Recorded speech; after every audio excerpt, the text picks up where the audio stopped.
අයිබෝවන් සුබ දවසක් ප්‍රාර්ථනා කරනු ලබනවා සියලුම තුලා ලග්න හිමියන්ට.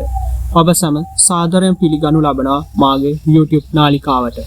අද මා මේ වීඩියෝ තුලින් ලැබෙන නව වසර ඔබට මොන වගේ ප්‍රතිඵලයක් අත්වන්නේ කියන කාරණාව පිළිබඳව සහ ඉදිරි වසර සාර්ථක කරගන්න ආකාර පිළිබඳවත් සාකච්ඡා කරනු ලබනවා. ඒ නිසා මේ වීඩියෝව අවසානයේ දක්වාම රැඳෙන්න කියලා මම ඔබගෙන් ඉල්ලනවා. හරි අපි යන් වීඩියෝවට. තුලා ලග්න හිමියන්ට නම් ලැබෙන අලුත් අවුරුද්ද පසුගිය වසරට වඩා පිට බෝනස් ලැබෙන ඉතාමත් සුබ වසරක් කියලා කියන්න පුළුවන්. තුලා ලග්නය කියන්නේ ග්‍රහලව රජකුමරිය සිකුරු ග්‍රහතුමියට අයත් මනුෂ්‍ය රාශියක් වෙනවා.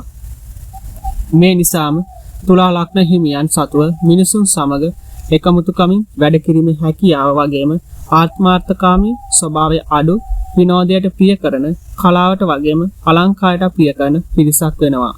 මේ වසරේදී අපි හැමෝම නම ඇහුවා බය වෙන දුකට අධිපති සෙනසුරු ග්‍රහයා ඔබගේ 6 වැන්න තුලයි සිටින්නේ. මේ 6 වැන්න සෙනසුරුට ඉතාම සුබ භාවයක් ලෙසයි සලකන්නේ. ඉතින් මේ 6 වන භාවය තුල සිටින සෙනසුරු ඔබට ඉතාමත් සුබ ප්‍රතිඵල තමයි අත් කර දෙන්නේ. 6 වන භාවය කියන්නේ ඔබගේ රෝගස්ථානය. මේ භාවය තුල සිටින සෙනසුරු ග්‍රහයාට හැකියාව පවතිනවා ජන්මියාට තිබෙන ඕනෑම කල්පවතින මාරාන්තික සුව නොවන රෝගයක් යටපත් කරමින් තමන්ගේ දෛනික කටයුතු වලට බාධාවක් කර නොගෙන ජන්මියාව දීර්ඝායුෂ භුක්ති විඳීම දක්වා ජීවත් කරවීමේ හැකියාවක් මේ සෙනසුරට පවතිනවා.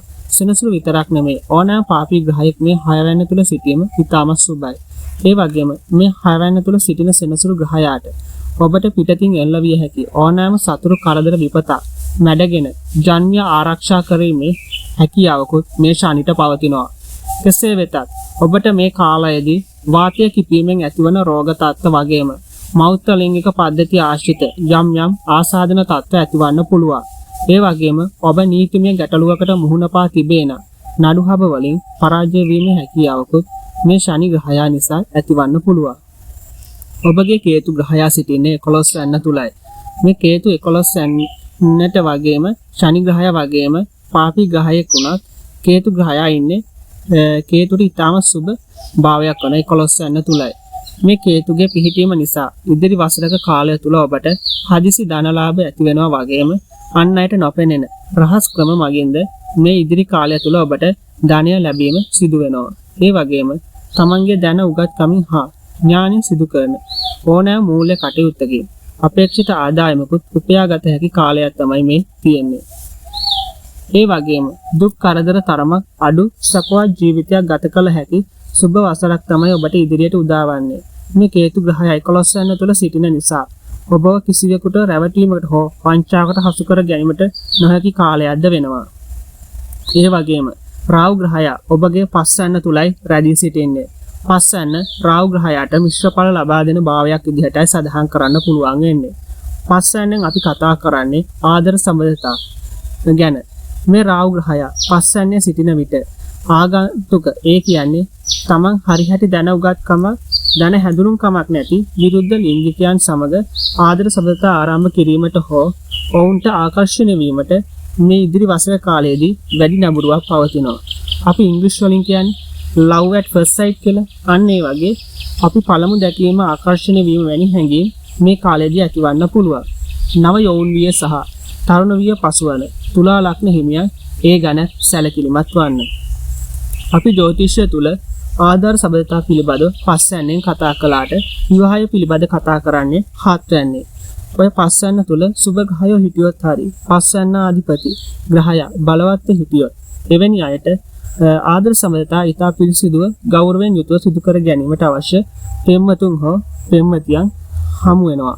හැබැයි ඔවුන් විවාහයකට පැමිණීමේදී 7 වැන්න අධිපති දුර්වලව සිටියොත් හරි 7 වැන්නට පාප ග්‍රහයින්ගේ දෘෂ්ටි ලැබුණොත් හරි 7 වැන්න තුල පාප ග්‍රහයින් සිටියොත් ඔවුන් කොතෙක් කල ආදරය කළත් විවාහ වුණාට පස්සේ විවාහය අසාර්ථක වෙන්න පුළුවන්.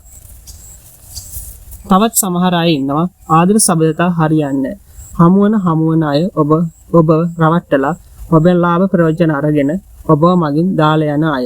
එහෙම වෙන්නේ ඔබේ 5 වැන්න තුල තිබෙන දුර්වලතාවය මත. හැබැයි එහෙමයි කියලා ඔබ විවාහ නොවී සිටිය යුතු නැහැ. ඔබගේ 7 වැන්න තුල ගුරු සිකුරු වගේ යහපත් ග්‍රහයින් වගේම හත්යන් අධිපති බලවත් හරි සුබ ග්‍රහයන්ගේ දෘෂ්ටි ලැබුණොත් හරි ඔබට ඉතාමත් වාසනාවන්ත විවාහ ජීවිතයක් වගේම යහපත් දරුවන් ලබන්න පුළුවන්. එතකොට ඒ වගේ අය විවාහ වෙන්න ඕනේ ආදර සම්බන්ධතා වලින් නොවේ යෝජිත විවාහයකින්. ඒ වගේම තවත් සමහර අය ඉන්නවා පළමු විවාහය අසාර්ථක වෙනවා. ගොඩක් එහෙම අයට ජීවිතේ ඉතිරි කාලය තනි කමින් තමයි ගෙවන්නේ. හැබැයි එහෙම අවශ්‍ය නැහැ. අපි දෙවන විවාහය යන බලන්නේ වෙනත් භාවයකින්. හත්යන් ඔබේ දුර්වල වුණත් ඔබට දෙවන විවාහයකට අදාළ භාවය බලවත් නම් ඔබට දෙවන විවාහය ඊටම ප්‍රීතිමත් ජීවිතයක් වගේම යහපත් දරු සම්පත් ලබන්න පුළුවන් වෙනවා. විවාහ වෙන්න නම් ඕනෑම කෙනෙකුට විවාහ යෝග තියෙන්න ඕනේ.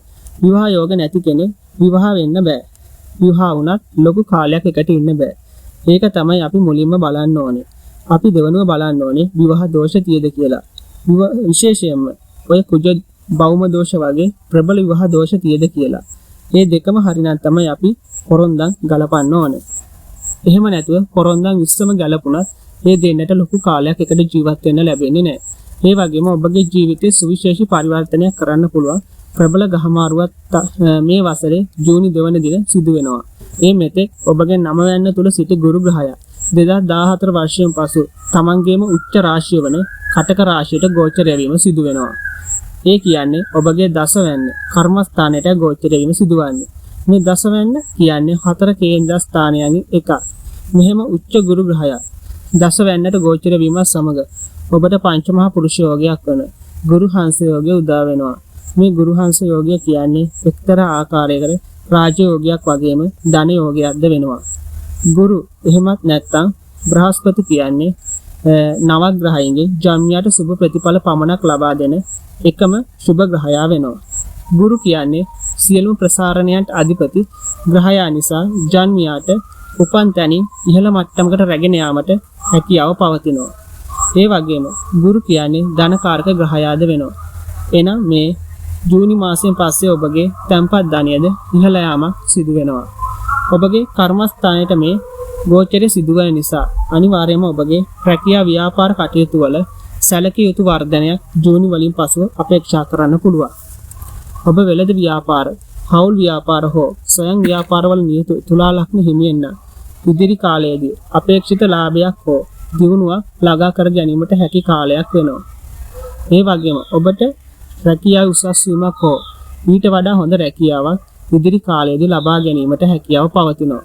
මේ වගේම ඔබ රැකියාවක් නොමැතිව හෝ රැකියාවක් සොයමින් සිටියා නම් තමන්ගේ සුදුසුකම් වලටත් වඩා හොඳ රැකියාවක් ඔබට ජූනි වලින් පසු ලබා ගැනීමට හැකියාව පවතිනවා. තවද ඔබ ණය වෙලා ඒ ණය ගෙවා ගැනීමට නොහැකිව සිටියා නම් ඊටද මේ ජූනි වලින් පසු අවස්ථාව උදා වෙනවා. ඒ වගේම ඔබට ජූනි මාසයෙන් පස්සේ ඔබ දීපල ඉඩකඩම් යාන වාහන හෝ ගෙවල් දොරවල් සාදා ගැනීමට බලාපොරොත්තු සිටියා නම් ඔබට එයටද අවස්ථාව ඉදිරි කාලයේදී ලැබෙනවා. ඒ වගේම ඔබට කල්පවතින සුව නොවන සනීපය පීඩා විදියේ නම් ඊට ගැළපෙන වෛද්‍යවරයෙකු හෝ ඊට ගැළපෙන නිවැරදි ප්‍රතිකාර ලබා ගැනීමට ඔබට අවස්ථාව උදා වෙනවා. ඔබගේ උප්පත්ති කේන්ද්‍ර සටහන තුල ගුරු ග්‍රහය 2 3 7 10 11 වගේ භාවයක සිටියා නම් ඔබට ඉදිරි කාලයේදී ජීවිතයේ සැලකිය යුතු ආකාරයේ ප්‍රගමනයක් ලබා ගැනීමට හැකියාව ලැබෙනවා. ඒ වගේම ඉදිරි කාලයේදී ඔබට සමාජයේ ගෞරවය, ප්‍රසාදය, ආදරය හා පිළිගැනීම නොවඩුව හිමිවන කාලයක් වෙනවා. ඒ වගේම ඔබගේ ආකර්ෂණීය බවද ඉදිරි කාලයේදී වැඩිවීමක් වෙනවා. ඔබගේ උප්පත්ති කේන්ද්‍රය තුල ගුරු ග්‍රහය දසවැන්න තුල සිටියේ නම් ඔබට මේ යෝගයේ බලය 100%ක්ම ලබා ගැනීමට හැකියාව ලැබෙනවා. තුලා ලග්න හිමියන්ට මේ වසරේ තදබල අනතුරු කරදර විපත් සිදු නොවන අතර නමුත් ඔබගේ කේන්ද්‍ර සටහන තුල චන්ද්‍රයා 5 6 7 වගේ භාවයක සිටිනවා නම් ඔබට ජන්ම ඒ රාෂ්ටක අපල තත්ත්වයක් පවතිනවා. එවැනි ජන්මීන් ඊට අදාළ වාත්පිළිවෙත් සිදු කර ගන්න.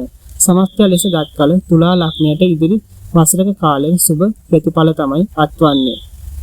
මෙම පලාඵලයේ 150ක් ඔබේ ජීවිතයට අදාළ වන අතර ඉතිරි 150 ඔබගේ උප්පත්ති කේන්ද්‍ර සටහන මත